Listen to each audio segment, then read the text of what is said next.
Did you ever recall having any issues or run-ins with law enforcement at any level back in New York before you got to Vanderbilt? No. It's funny, I grew up in Brooklyn, and I was a pretty good kid. I was nerdy. I was a person who kept to myself for the most part. I mean, I had friends, but I wasn't out doing things, this, that, and the third. And I recognize that, you don't have to be doing anything necessarily nefarious in order to get special attention from the police, especially not nowadays. Anything you do can put you in the line of fire. But I didn't find that the police, I didn't have that interaction with the police. And my first time really experiencing racial profiling and really experiencing how bad it can be to be under the thumb of an occupying police force was on the campus of Vanderbilt.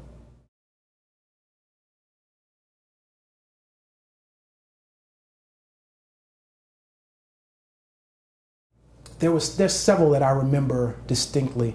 One, I was standing on the porch of the Black Cultural Center with one of my classmates. We standing there talking about some class we had together. And if you're a black person, so you know that based on your upbringing and what you experience racially in general terms, you pay attention when there's police activity around. When there's a police presence and you're a black man, you know to be on high alert. And so even back at that time, at age 19, 20, however old I was, C2, VUPD, walking past Buttrick Hall and coming up the walkway towards the Cultural Center. Now they passed dozens, this is right after classes on a school day, so that area is teeming with students coming out of the engineering building, coming out of the biology building, coming through from Stevenson Center, coming through from Rand and everywhere else. They passed through all those students and come right up to the porch of the Cultural Center. So I'm looking at them like, hey, how you doing? What's going on? Can I see student ID? For what? I just need to see your ID. Again, I ask, for what? And so there was two of them. It was a female and a male. And so the male officer basically had this attitude, this chip on his shoulder. And he I guess he felt like the idea that I would ask for an explanation seemed like a level of insubordination that he wasn't ready to deal with. But I didn't consider it insubordination. I considered it standing up for my rights. So he got up in my face. And basically I let him know, listen, there's no need for all of that. I'm not intimidated. And so you can put away whatever it is that you got that you feel like you need to put on display here. And I got a question. Why is it that you passed all these white boys over here and you figure you're gonna come up here and harass us? So finally, the female officer gives somewhat of an explanation that somebody had been assaulted and we fit the description. And I was thinking, how is it that he and I fit the description? I was like, my classmate who I was standing talking to looked absolutely nothing alike. He's skinny, dark-skinned brother. If he was 175, he was 5,000. Meanwhile, here I am, look pretty much like I looked at school. So if this person who did this looked like me, couldn't possibly look like him. And if it looked like him, He couldn't possibly look like me. So which is it? What did the description say? They had some vague description, whatever. But basically what they knew was that it was some black person that had done this thing. And so my question at that point is, so basically what your command tell you, to just go out and stop any nigga you see. And so of course he got red as a beet. And he was, you know, I could tell he was angry and whatever, but basically my point at that point was, listen, I'm here, I'm a student, I'm doing my thing, I'm trying to figure out what I'm gonna do for my classes. I don't need, or not even entertaining whatever it is you're talking about.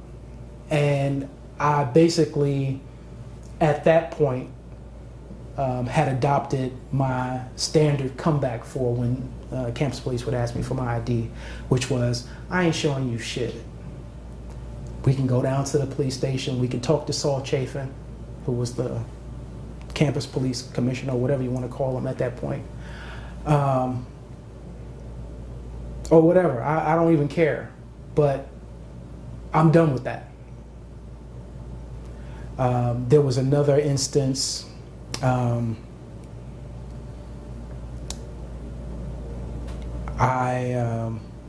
and a friend of mine were at the Black Cultural Center, and there was a sub shop in the basement of the divinity school.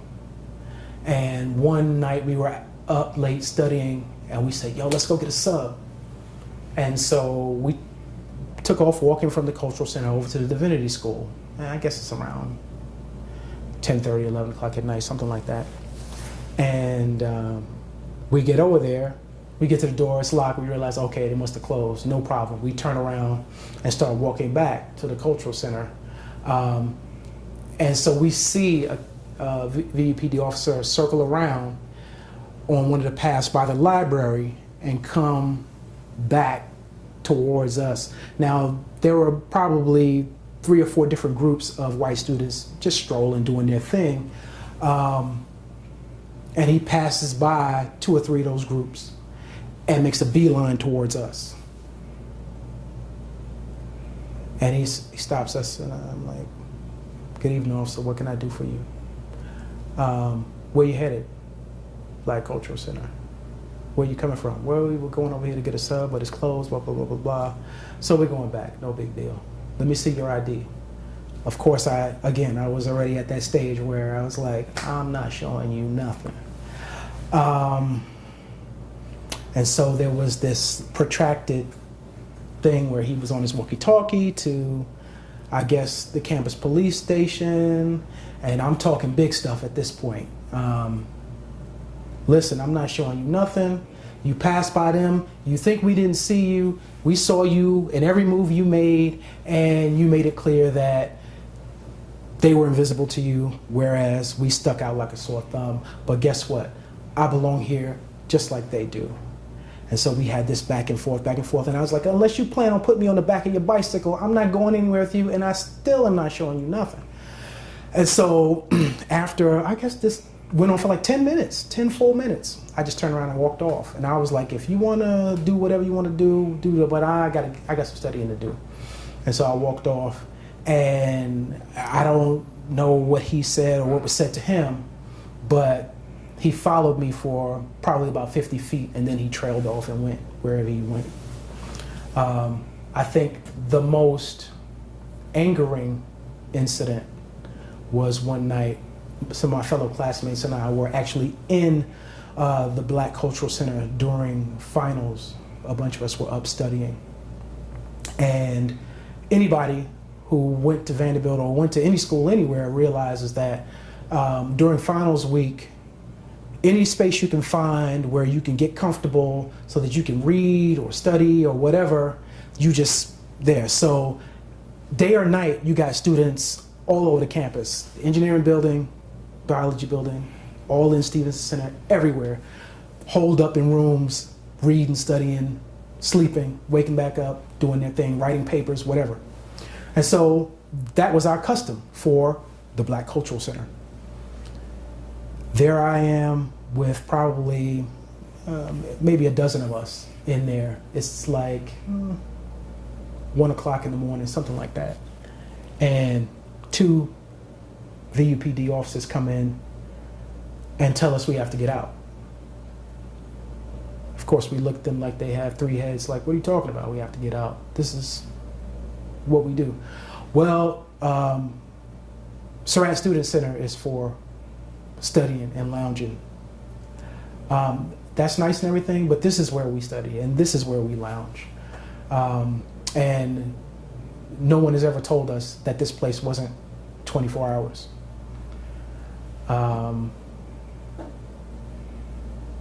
But they don't want to hear that.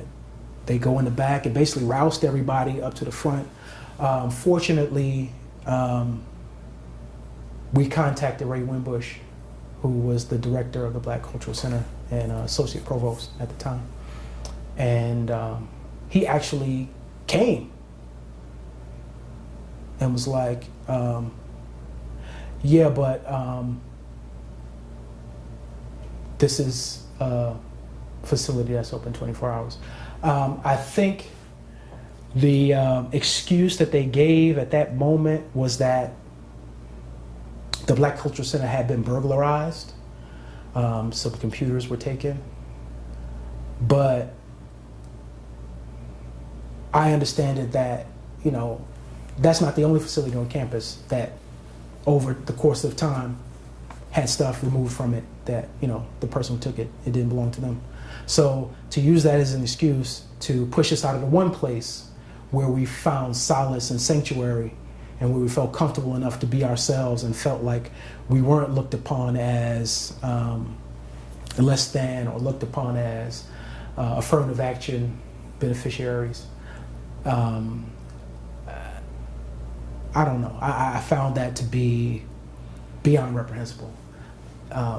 To disturb us in the middle of finals and to make an example of us when you could see lights on right across the walk and some of the other buildings where you knew students were in there working on whatever they were working on, preparing for finals.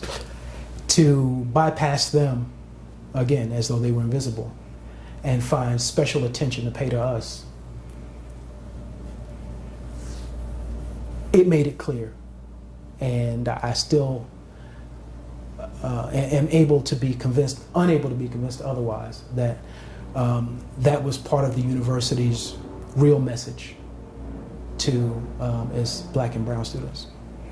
Do you think some of that was, I guess, more once you kind of got on a list or they profiled you as a certain type of person, or that they were picking on you almost? Did you think any of that was? I wouldn't go so far as to say it was a conspiracy against me in particular, because I don't think that the campus police were out looking for me, looking for my face. I wouldn't go that far. But I would say that I was very often a target of opportunity in a particular situation. If a campus bike police officer is out at night and happens to see a Black guy walking across the campus without a book bag, what are you doing here? Let me see your ID. Meanwhile, it could be a bunch of stumbling drunk white boys walking around with no book bags. But again, it's automatically assumed that they belong there.